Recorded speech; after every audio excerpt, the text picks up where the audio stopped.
How is everybody doing today? It is Ben Morgan of the Fins Up Network, making our way through targets of position of interest for our Miami Dolphins in the 2024 NFL Draft. Today, we are hitting on the position of wide receiver. Now, a little bit different in this video compared to the offensive lineman videos that we just did. For that position, we did first round targets and second round targets. Today's wide receivers, this is simply my top 5 for all the rounds, the entire NFL draft. However, it's not my top 5 overall for the draft. It doesn't make sense to me to talk about Neighbors, Marvin Harrison, Rome Odunze. We're not going to have a shot at grabbing these guys. So rather, this is my top 5 that I believe are most realistic, and then the order that I like them in when all things are considered. We're talking talent, projected round, potential fit, all of that good stuff. So we were going to get right to it, but real quick, I got to hear from you as well. Which wide receiver or wide receivers, if you've got a couple on your mind, would you like to see the Miami Dolphins target? Go ahead, drop them in the comments. Get subscribed if you haven't done so already. And as always, thank you to everyone that has. So yeah, let's start with number 5, Ainias Smith. The first name is a clear example how I'm not doing an overall top 5 wide receivers. But if the Miami Dolphins can land Ainias Smith with one of our late round picks, consider me fairly happy about it, because Ainias Smith is that wide receiver that we've talked about him a little bit in the past this offseason. He's the guy you want with the ball in his hands early. Let him get in space and let him create. We talk often when we do these prospect videos about their potential fit if they get drafted by the Miami Dolphins. In my opinion, Ainias Smith's fit, it's kind of perfect and obvious.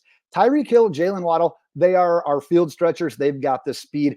They get the bulk of the targets in this passing game. We all know it, though. We're all broken records on this. We need a third pass catching option to alleviate some of the pressure from those guys, to have another direction to go when teams try to take those guys away. And with Ainias Smith excelling in those underneath routes, which in my opinion has sort of been a little bit of a missing element from this offense through 2 years of Mike McDaniel, let him run those quarterback-friendly routes, get the ball in his hands in what's likely going to be single coverage, and get out of the way and let him go to work. He's plenty fast, but even more importantly, in my opinion, it's the role that I envision him in at some point at the next level, the elusiveness that he brings to this position. He's got the moves. He is hard to corral in space. Really has a chance to carve out this type of role wherever he lands in the draft.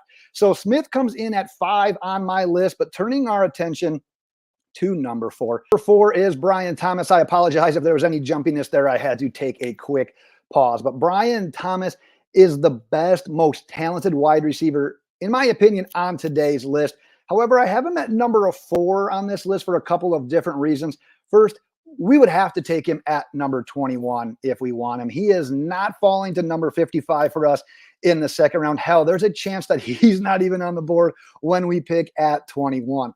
Second, now this is my personal preference, but at 21, I want either offensive lineman or an edge. So obviously picking Brian Thomas means that we're not getting the Latus, the Verses, the Powers Johnsons, the Troy Fatamus of the world. Like I said, that's the direction I would personally like to see us go with that pick at number 21.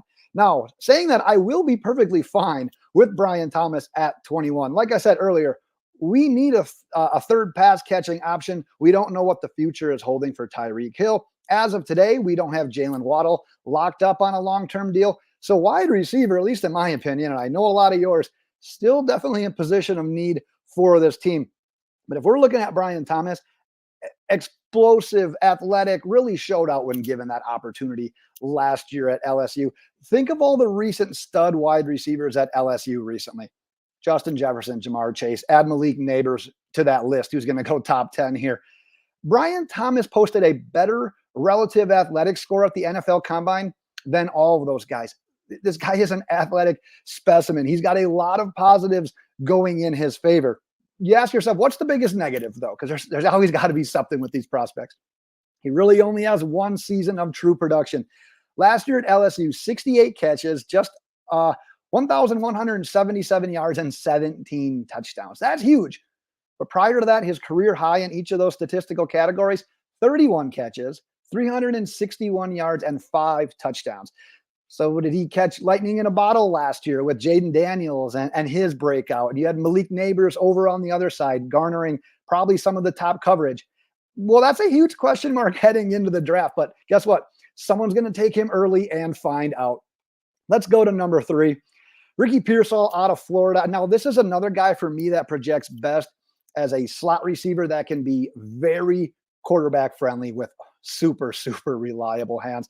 His ability to separate from NFL caliber cornerbacks is probably the biggest question mark for him. But I think his best football lies ahead of him. And I say that as a Florida Gators fan that's basically seen every snap that he's played over the last 2 years. He actually has some pretty underrated athleticism. He ran in the 4.4s. He had a vertical over 40 inches at the combine. He's just not that boundary wide receiver that gets all the attention, that's going to take over games on a consistent basis. In my opinion, that's not what he is. What he can do is he can bring that addition of working those underneath routes. But with that, I love him as a little bit bigger of a slot receiver that can work those underneath routes. But from the slot, he can actually stretch that field as well. So I really do like his fit in the Dolphins offense. I think given time, given the right coaching, he can be an upgrade to a River Cracraft, a Braxton Berrios, someone in that type of position. So whether or not he contributes on a regular basis already in year 1, that's going to be to be determined. But I think he has the makeup of a wide receiver that'll play at a consistent level over a long time if put in the right situation. All right, let's move on to number 2, Xavier Legette. Talk about adding something to the wide receiver room that we don't currently possess in the wide receiver room. 6'1", 221 pounds, still managed to run a 4.39 with a 40-inch vertical at the NFL Combine. This guy can go up and high point a ball at an extremely high level. He's one of the best in this entire NFL draft class. Super intriguing prospect for us if we can maneuver around a little bit and land him in that situation. Number 21 is likely, in my opinion, too early for Legette. Once again, number 55 is just a little bit too late. So in my opinion, we'd likely have to make some moves in order to be in a better position to land him. This is where it gets a little negative. And I don't want to come off too negative here, but hear this out. A little bit stiff with his lower half. He's not a super polished route runner. He can struggle when defensive backs get up in his face early and press him off the line. And yeah, well, a lot of that throws up some red flags, especially in our offense. Man, it is hard not to be intrigued with what he can bring to the table as that contested catch, big body type of wide receiver. The one other thing is I don't like that the majority of his production comes on go routes and contested catches. The limited route running, honestly, is my biggest red flag. That does scare me. But if you can find a specific role for him right away, you let a wide receiver coach like Wes Welker help him to become a better route runner, a more well-rounded wide receiver. He's got real nice potential with that height, weight, speed combination in any offense that he gets drafted by. All right, number 1 on the list, Ladd McConkey. Now, number 1 on this list is another guy I think that we would have to do some maneuvering around in order to land. But Mike McDaniel would be super damn happy if we did. If you look at his stats, you're going to be underwhelmed, but at the same time, you're going to be misled. He's never topped 770 yards in a single season. He's never topped 58 receptions in a single season. His career high in touchdowns is 7.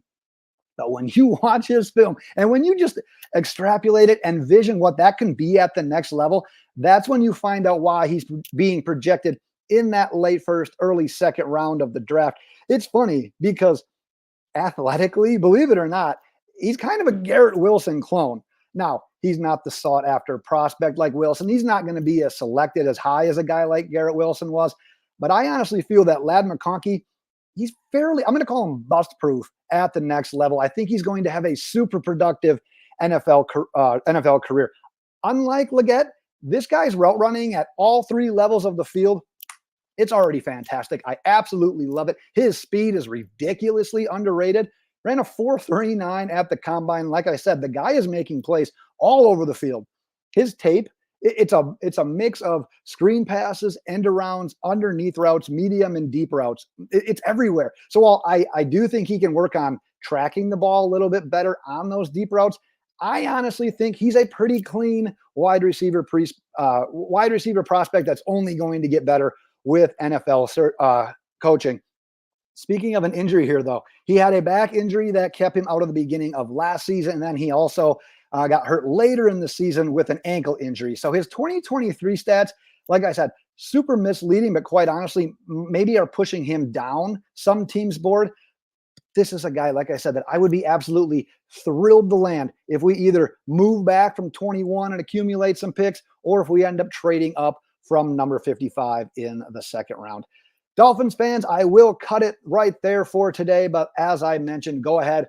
Any wide receivers that you would like to see the Miami Dolphins target, go ahead, drop them in the comments. Would love to carry on this conversation. Leading up to the NFL draft, I can't remember which position I've got slated to talk about next, but that'll be back in like a day or two after this one drops. That is what I have got, though, for today, Miami Dolphins fans. And until next time, Fins